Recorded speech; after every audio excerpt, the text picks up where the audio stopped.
Alden, mahal pa rin daw si Kath mga kasmers dahil ginawa niya kahapon. Yan at marami pang items sa vlog na ito. Unahin ko yung minor items natin mga kasembreros.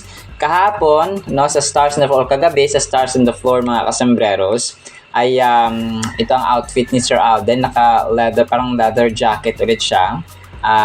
Ang host kagabi ay parang naka-brown, no? All brown mga kasembreros ang kanyang outfits dito. So, brown na leather jacket, tapos brown na t-shirt yung kanyang outfit kagabi.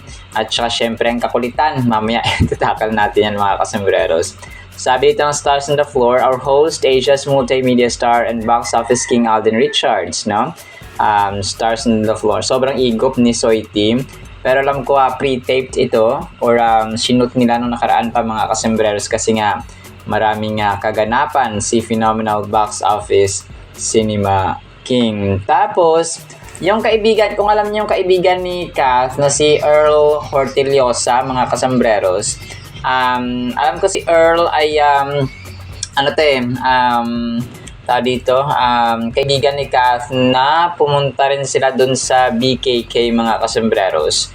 So, parang nag-workout na siya, kasi alam ko parang malapit nang mag-start. Kasi sabi dito na, no, parang malapit na rin yung bench no, mga kasembreros na yung fashion show or bench fashion week mga kasembreros. So malapit na rin yon. Pero parang napag-alaman ko na hindi yata makaka-attend si Kath sa bench na ito kasi nga sobrang busy. Pero ito siguro ay kanyang personal workout lang with her best friend na si Earl Hortillosa. Kung naalala niyo yung pumunta si Kath ng BKK na hindi kasama yung kanyang buong glam team, parang gumawa yata sila parang endorsement yata yun doon mga kasembreros sa BKK. Yung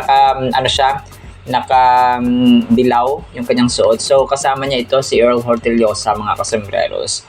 So yung sa recent niya, kasi hindi ko nag-aano mamukhaan mga kasembreros, malamang kasama siya. So ito para si Earl Hortillosa, no? So Instagram post ito ni Earl kahapon na pinost na isang admin mga kasembreros. So ang post niya dito ay so strong, no? Ito yung kanyang yung kanyang caption mga kasembreros. So strong, no? Tapos may tugtog na music. So, ito pala si Earl, no? Minsan kasi nakakalimutan ko yung itsura nila kapag nahalo na sa mga ibang sa ibang mga glam team members ni Kath, mga kasembreros. So, hindi ko lang din alam kung part siya ng glam team or part siya na or circle of friends lang or kasama sa circle of friends ni Kath, mga kasembreros. Kasi yung last year na pagpunta niya ng BKK na yung parang naka light yellow yung kanyang suot mga kasembreros ay yun kasama niya dito, no? Kasama niya sina John Valley and so on mga kasembreros. So grabe, no? Kasi naalala ko rin nag-Thailand din si Alden dati. So yung time na hindi yata siya pupunta pero parang napuwersa siyang pumunta ng Thailand. Hindi part ng kanyang plano. Pero napapunta siya doon kasi pumunta sina Coach Mauro, sina Marlene Capones na kanyang wife mga kasembreros, sina Mitch Oliva and so on. So parang papaninganyo siyang pumunta doon sa Thailand. Alam ko last year yun na mga kasembreros na pumunta si Alden din sa Thailand. So yun po. So itong si Earl Hortillosa, hindi ko gaano pero pinost ng admin ito kagabi sa kanyang TikTok account. Niisip ko baka nag-ready si Kath sa nalalapit nga na bench fashion show pero parang napag-alaman ko na hindi siya kasama kasi nga sobrang hectic ng schedule. So malamang ay personal workout niya na ito, no? Mga kasembreros. So, ayun po. Tapos, congrats kay Kath, no? Kasi kasama pa rin siya sa listahan ng mga listahan ng mga nasa trend mga kasembreros kasama ang Bini, yung SB19 mga kasembreros. So alam ko na flash ko na ito nakaraan na i-post lang ni na Ibarra Lopez ulit mga kasembreros. Number 7, most trending. Okay. So ano kasi ito, weekly yung kanilang pag-evaluate mga kasembreros. So Sunday Iconic Rankings most trending Southeast Asian celebrities this past week. No? Si Lisa ang number 1, number 3 ang Bini, number 4 ang SB19, number 7 naman si Kath mga kasembreros, no, Katrin Bernardo. So kasi ano to yun, dito, labanan ng pinag-uusapan sa dito sa social media mga kasembreros. Tapos dito GMA na mga kasembreros 5 hours ago, ito yung time na interview niya, pero picture lang yung pinost ng GMA Network sa kanilang Facebook page kagabi. Sabi nito, I encourage everyone to bike. Biking ang naging sagot sa pagtitipid at pagbabalik alindog ni Alden Richards sa kanyang upcoming series or para sa kanyang upcoming series na Love Siargao. So grabe na balik alindog si Soite. Tapos ang kanyang picture dito ay yung nagbibisikleta siya, no, sa na naka-pink mga kasembreros. So ayun po, talaga magbabalik alindog si Soite kasi nga ay mag-beach maglalagi siya beach kasama si Nadine Lustre mga kasembreros. So wag masyadong daring ha ba. Papasalin. Ito ang cute nito mga kasembreros. Yung Bini binati ni Alden, di ba? Parang kinongratulate niya mga kasembreros. Tapos tapos ang kinukulit-kulit na dito sina Bini Joanna mga kasembreros. So tapos ang cute nila parang nag-fangirling sila kay Alden Richards mga kasembreros. Kasi alam naman natin ang Bini ay talagang especially si Bini Joanna mga kasembreros ay hinahangaan si Alden, no? Tapos alam ko may picture sila dati sina Bini Maika, si Joanna at saka nakalimutan ko si Mika ba yun? Mika. So nakalimutan ko yung pangalan ng isa, pero si Joanna yun, together with Dr. Vicky Bello last Feb yata ito mga kasembreros. So Feb din yata nila ginawa yung yung parang The Scar Project, no, if I'm not mistaken mga kasembreros, ng Bello Medical Group. So dito ay sa picture na ito ay si Alden may hawak na parang wine, tapos si Dr. Vicky Bello, and then ang Bini of course, no. Matangkad sila, no, siguro mga 5'4", 5'3" ang height na mga ito mga kasembreros ng mga Bini members na sobrang sikat hindi lamang dito sa Pilipinas kundi sa iba't ibang panig ng mundo. Ito si Dustin Yu, nagpahayag siya ng kanyang paghanga, at saka gusto na makatrabaho kay Katrin Bernardo mga kasembreros. So dito ay parang nagkaroon sila ng press con kasama sina Jaime Ibarra. Parang parang magkakaroon sila ng yata ng series or project mga kasembreros kasama sina sina JM Ibarra mga kasembreros. Hindi ko alam yung iba, pero yun, mamaya pe-play ko ito para mapakinggan yung mga kasembreros. At of course, yung kakulitan ng mag-ate kagabi sa sa Stars on the Floor mga kasembreros. Pinasample niya ulit si Alden. Nag-break dancing yung pambato ni Alden. Yung pambato ni Yan Yan. Si Alden mga kasembreros ay sumayaw. Ang kukulit talaga ng dalawang to. Grabe si Alden talaga. Go na go talaga siya. G na G talaga kapag pinapasayaw siya ni Yan Yan. Ni ate niya Marian mga kasembreros So grabe, no, kahit anong genre. Kahit anong genre. Alam ko sila dito May video ako may video na parang binuhat-buhat ni Alden si Marian Hindi ko na nakuha mga kasi minsan nakaka-copyright ako. So nakakat din siya mga kasembreros. So maganda sana yung mga ganong moments nila na kulitan. So minsan nakaka-copyright siya, minsan naman hindi. So pero mostly nakaka-copyright siya. Kung kaya hindi ko na ito-flash, no, yung mismong video. Pero sobrang kulit talaga, no, mga kasembreros. Inaabangan ko talaga ito. Yung pambato talaga ni Yan Yan. Yung pambato talaga niya parati. no, na si Alden Richards. Sorry po. Talagang go na go rin si Soiti mga kasers kahit na dito, kahit na dulas tuhod, minsan sumasakit yung tuhod ni Alden. So kakasayaw dun sa may sahig mga kasembreros.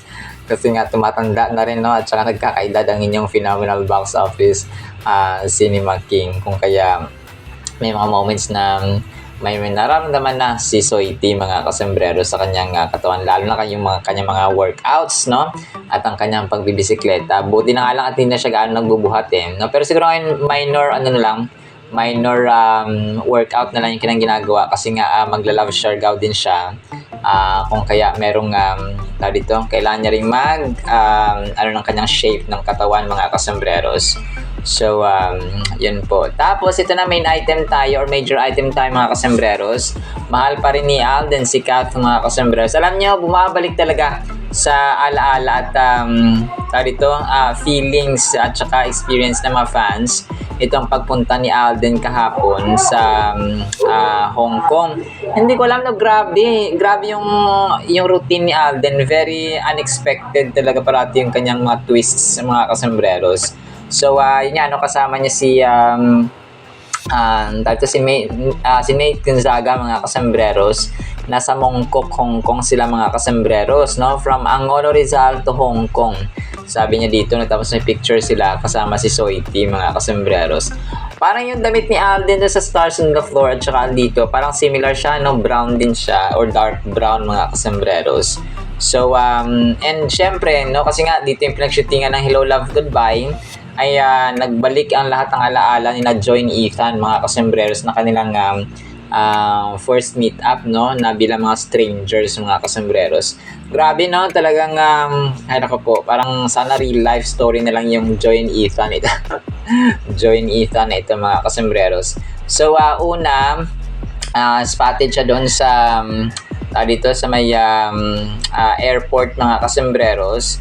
Tapos ay naka-block siya dito at saka naka-glasses. And of course, hindi naiwasan talaga ang pag-picture no video mga kasembreros kay phenomenal box office Cinema King.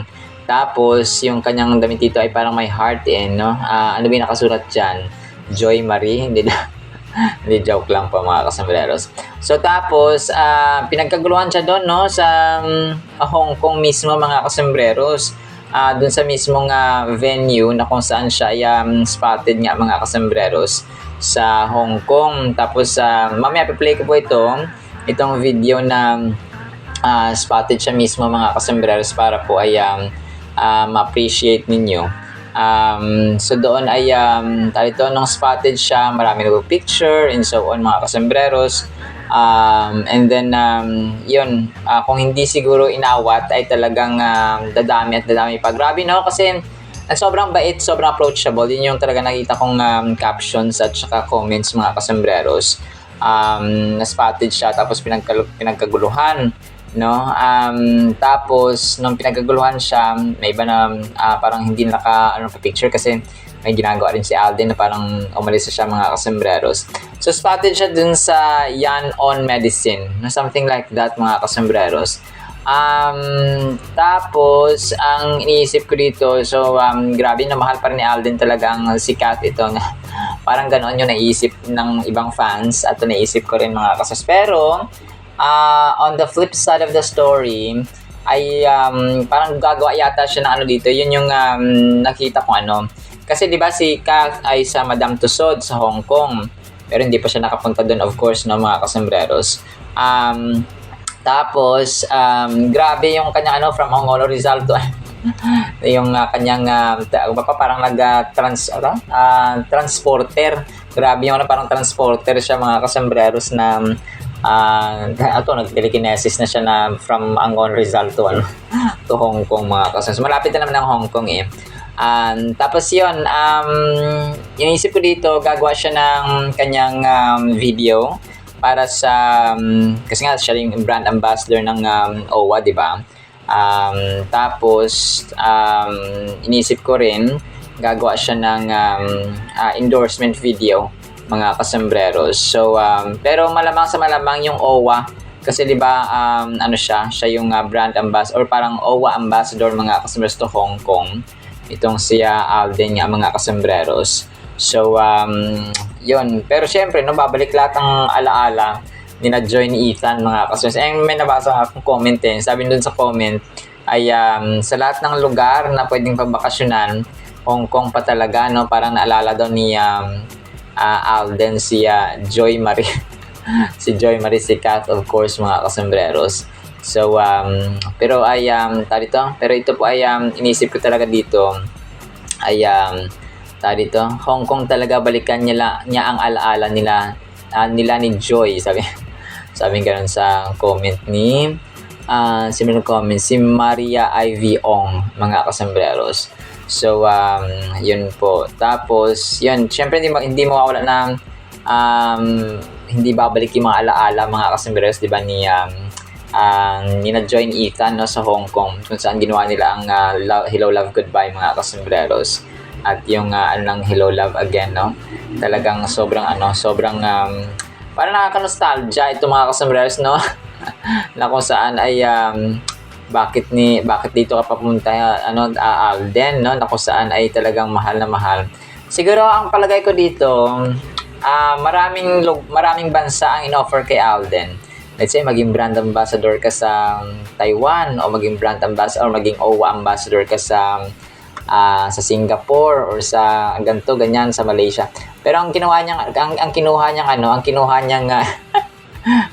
magiging OWA ambassador siya ay sa Hong Kong, no, kasi malapit sa kanya yung Hong Kong, mga kasembreros. So grabe, no. Minamahal talaga si Ethan kasi yung maliban sa movie, of course, ay yung pagiging accommodating and very friendly, no, pagiging approachable ni Soy T, mga kasembreros. Kasi yun naman talaga, no, apart from movie, apart from promotions, apart from doing the business, of course, ay itong ugali talaga ni Alden na very friendly and very approachable and very humble, mga kasembreros. So hindi siya nasilaw sa kasikatan ng mga hindi siya binago ng kasikatan, or hindi siya binago ng kasikatan niya, mga kasembreros. Bagkos naging way pa yung kanyang pagiging sikat at pagiging influential, na lapitin pa, no, ng grasya, lapitin ng mga tao, ng mga fans and so on, mga kasembreros. So talagang nakaka-bless, no, at nakakatuwa itong ugali ni Sir Alden, mga kasembreros. Kaya siya minamahal ng mga tao talaga, at saka ng mga fans, of course, mga kasembreros. So and talagang yun, nagulat ako. Sabi ko, sa lang to sa Angono Rizal lang to, tapos ngayon nasa airport na siya, mga kasembreros. So talagang ibang klase si Phenomenal Box Office Cinema King, no. Talagang yun 90% kung iniisip yun talaga, no, yung yung gagawa siya ng video or promotion ng OWA sa Hong Kong, mga kasembreros. Talagang busy ang inyong Phenomenal Box Office Cinema King, Overseas Workers Welfare Administration, yung OWA, mga kasembreros. So pero babang pa tayo, kasi ako ay nag-voice over ng 9:35 or 9:30 AM ng April 13, 2026. So alamin na lang natin yung mga susunod na kaganapan after nito, mga kasembreros. Tapos, yun. So, kung mahal pa ni Alden si Kath, siya lang nakakalam nun, mga kasasbat tayo, ay mag-aantay tayo hanggat walang official statements from Kath, Alden, and Mayor Mark Alcala, na mga kasembreros. So, maganda na rin to kasi pag may third party, ay mas lalo naging exciting ang pelikula, di ba? So, parang ganito din lang nangyayari sa real life, mga kasembreros. So, kung kaya masaya, no, ang nangyayari sa ating kwentong ito na Joy ni Ethan. Tapos, next item natin. So, may picture pa pala na pinost si Nate Gonzaga doon sa kanilang kanilang 10th anniversary ng Aldinatics Rizal. Doon sa may kotse naman sila, ito na selfie nila, mga kasembreros. So, dalawa sila dito ni Alden, naka-blue. Tapos ay, yun, no, same smile, same location. Alam niyo, parang location na talaga nag-iiba dito sa mga angulo ni na Alden at Nate. Kasi pag nag-picture sila, parati nakasmile, parati nawawala yung mata ni Nate Gonzaga.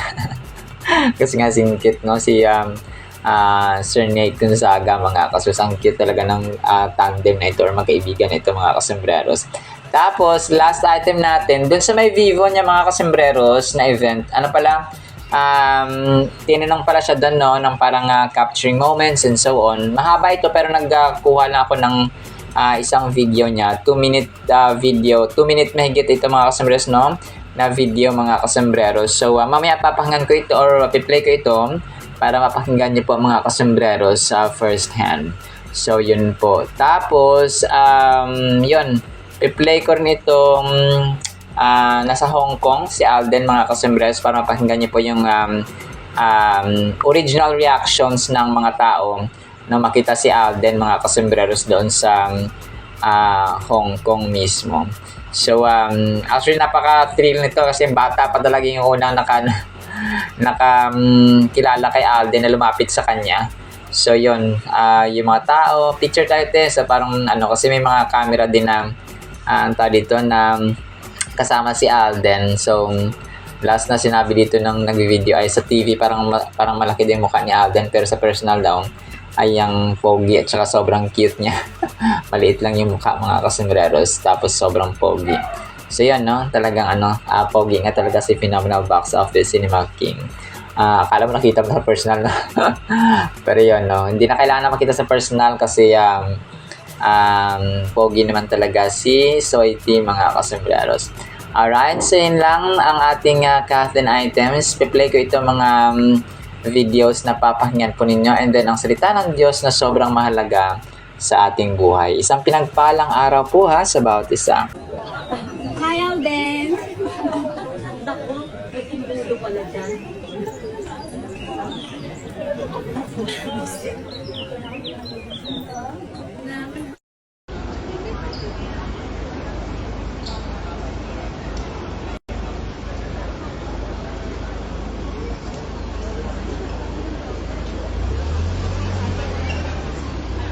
Ayun, pwede magpa-picture.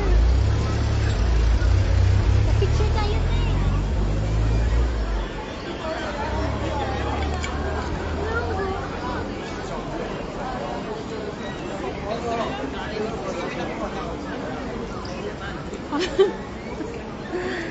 Nakakahiya mo pa-picture. Pa-picture tayo, te. Pa-picture tayo! Ano, mami? Press naman natin.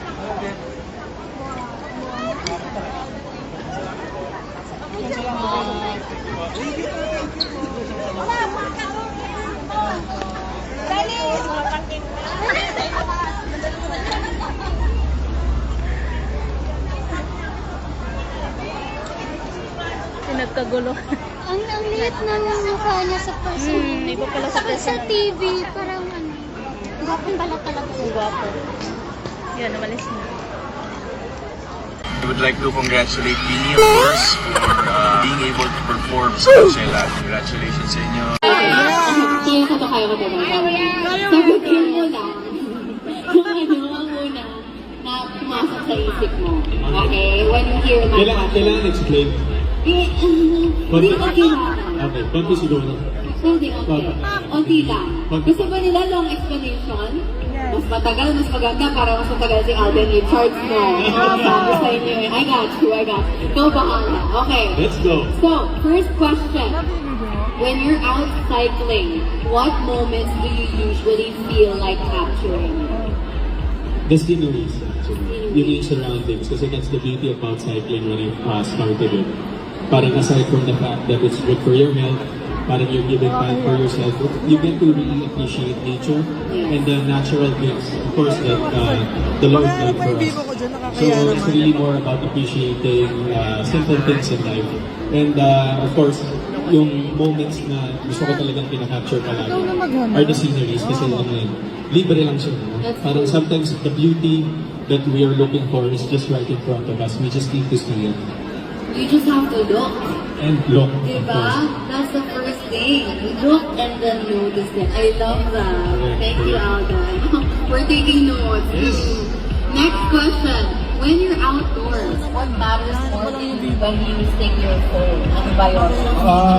Actually, kasi when I'm always sa outdoors, syempre, most of the time, like, I also do nag-trekking din kasi ako, so I climb up the mountains, especially when I'm cycling or whenever I'm doing endurance sports training. Battery longevity is very essential for me. Correct. So, talagang yung, with the feature na ngayon ng Vivo V70 FE, with the 7,000 milliamperes battery life, I wouldn't have to worry about charging or using my phone all the time. Kasi syempre, especially when you're cycling, nakasync yung mga devices mo on your phone, and you check your heart rate, you check your stamina, you check your power output. So nagagamit ko lahat yun, and all of those features na you-utilize for using this phone. That's right. And even if you forget to charge it, for example, the night before, okay lang. The morning, you can charge it very quickly. Tapos in 20 minutes, fully Ang charged bilis ka. kasi, full Diba? charge ulit, the fast charging feature of the phone. Exactly. Napaka-the best ng ating Word of God, mga kasemberos. Ang title natin ay Walang Kabuluhang Pagtatalo. 1 Timothy chapter 1 verse 4, sabi ni Apostol Pablo sa atin at kay Timothy unang-una, "Don't let them waste their time in endless discussion of myths and spiritual pedigrees. These things only lead to meaningless speculations which don't help people live a life of faith in God." So napakaganda nito, mga kasembreros. Ano to parang magulo, no? Discussion dito, discussion doon, yung pag-uusap na walang kabuluhan, yung pagtatalo, of course, na walang kabuluhan, mga kasembreros.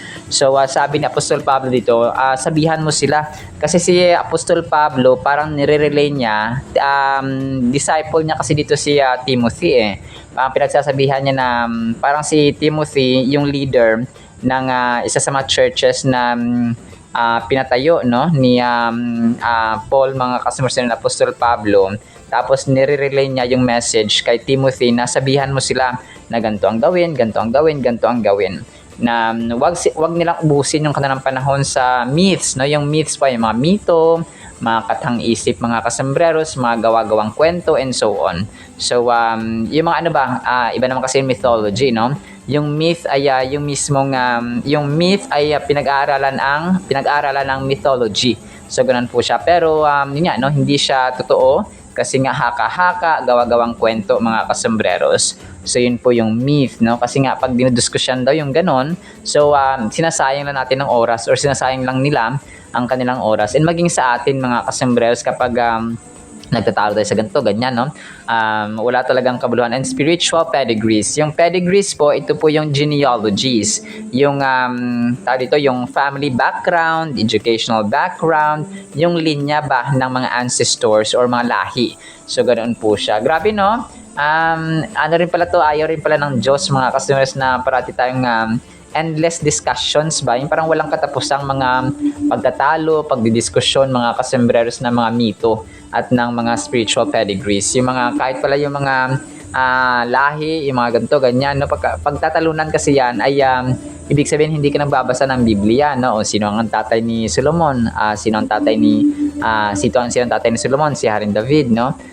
Sino ang anak ni sino ang nanay ni Solomon? Si Bathsheba, and so on. So sino ang asawa ni Mary, si Joseph. So parang gano'n, pag pinagtatalunan yun, which is nasa Bible naman, so nonsense siya, mga kasembrero. So ang dapat gawin para mawala ito ay magbasa talaga ng salita ng Diyos so that everyone will be aware, no, will be knowledgeable, mga kasemberos, na ganito pala, ganito yan. So instead of endless discussion ang gawin, ay mag-aral ng salita ng Diyos, which is very available naman, mga kasemberos, no, may hard copies na Biblia, may Biblia sa cellphone, o pwede ka na rin mag-search online, mga kasos, kapag may internet lang. So sabi dito ni Apostol Pablo, applicable to sa atin, no, kahit na hindi man ganoon yung ating pinagtatalunan, kahit na, for example, may mga bagay tayo na dinidiskusyonan sa loob ng tahanan, may it be ikaw ay nanay, asawa, anak, kapatid, magulang, or so on, tapos parang walang katapusang pagtatalo parati, no? It's not a healthy relationship. It's a manifestation of distraction and damage, mga kasumbrero, sa relationship ng pamilya, no? Kasi parang pag parati kayo nag-aaway, parati kayo nagtatalo, parang ano siya, parang magulo, no? Ayaw ng Diyos yung ganoon din mga kasmers na parati kayo magulo at nag-aaway sa loob ng tahanan. So, manifestation yon or parang patunay na hindi nagahari ang pag-ibig, ang mercy, ang peace ng Diyos sa loob ng tahanan kapag parati nagtatalo ang pamilya mga kasembreros. So sabi niya dito, these things only lead to meaningless speculations which don't help people live a life of faith in God. So kagaya na mention natin, parang hindi siya, parang patunay siya or proof mga kasembres na hindi nagdidwell doon or hindi nananahan ang espiritu ng Diyos kapag magulo ang isang pamilya mga kasembreros. So and definitely hindi siya nakakatulong sa mga tao para mamuhay na naayon sa panampalataya sa Diyos mga kasembreros. Kasi kung ikaw, nanay mo for example, faithful sa Panginoon, ang tatay mo faithful sa Panginoon, ang iyong kapatid faithful sa Panginoon. So, kayo faithful na mga servants ng Diyos, mga anak ng Diyos, mga kasembreros.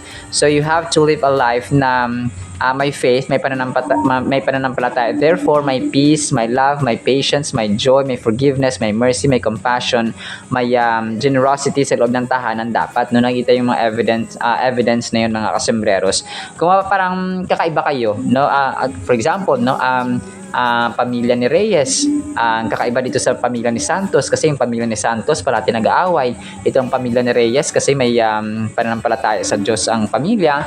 So may kapayapaan, may humility, may forgiveness and so on, may understanding ba, naunawaan o nag-uunawaan ng bawat isa mga kasembreros. So kung kaya it's really important na tayo po ay nagbabasa talaga ng Biblia, no? Kasi dito minsan nangyayari yung kaguluhan, parang nagsisimula ang isang discussion kapag wala silang solid at saka valid na reference na wala silang binabasa. So lahat sila hindi sila aware. So kung kaya yung isa pa nagsabi na ganito based on sa kanyang opinion, yung isa based din sa opinion hindi based sa isang solid na reference like the Holy Bible, so magkakaroon sila ng pagtatalo mga kasembreros. Kung kaya dito dapat na pumapasok yung knowledge and wisdom talaga ng salita ng Diyos or Holy Scriptures mga kasembreros.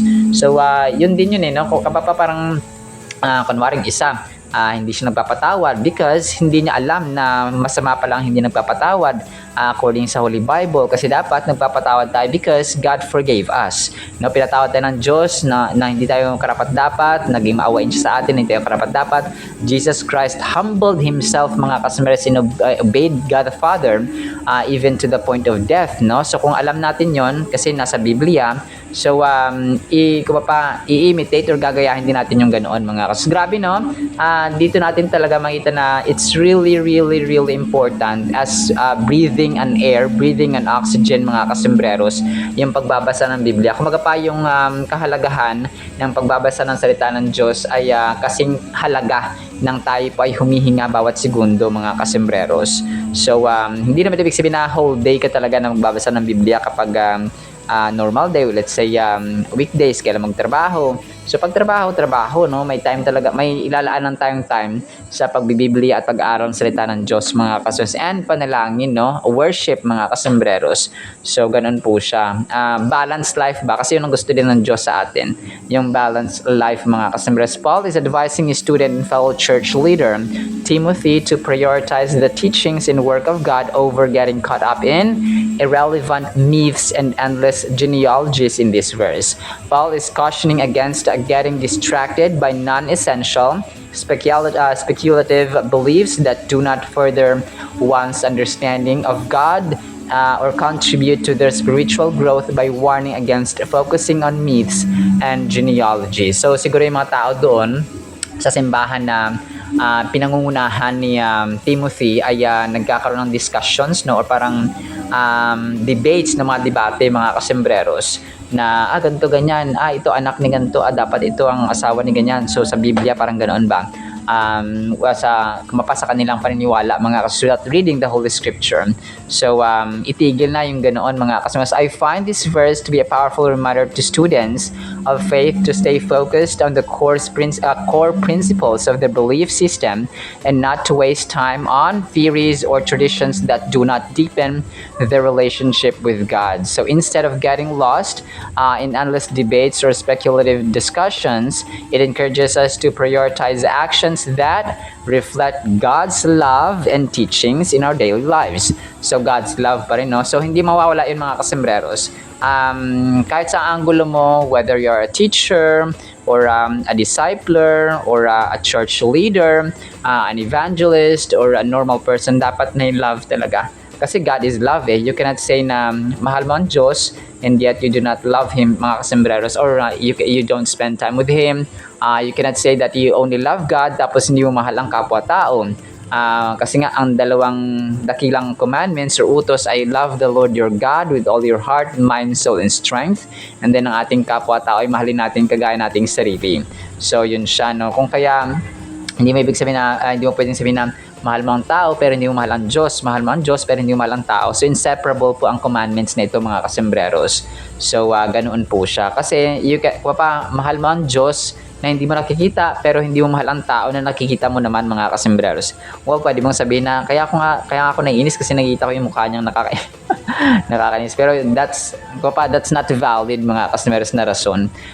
Kapag ang Diyos na po ang ating magiging ultimate judge mga customers overall. In our fast-paced world where work deadlines and family obligations pull us in every direction, it's easy to get distracted or sidetracked by pointless arguments or distracting myths. Just as you wouldn't let gossip derail an important project at work, don't let it steal your spiritual focus. So kagaya doon ng isang, kunwari may ginagawa kayong project na malaki, or mahalaga, no, malaking project or assignment mga kasombrero sa iyong school, sa iyong trabaho, no, sa iyong career, ay tapos magkakaroon ng mga walang kabuluhang mga chismis or mga argumento, ay hindi mo dapat i-allow yon kasi mapuputol or kung hindi matutuloy yung project or yung pagtatapos ng iyong ginagawa mga customers, which is far more important. So parang ganun ba, sasabi ito ni Apostle Pablo na mas mahalaga yung foundation natin na faith, love, hope, no, and mercy and kindness and so on mga customers sa Panginoon,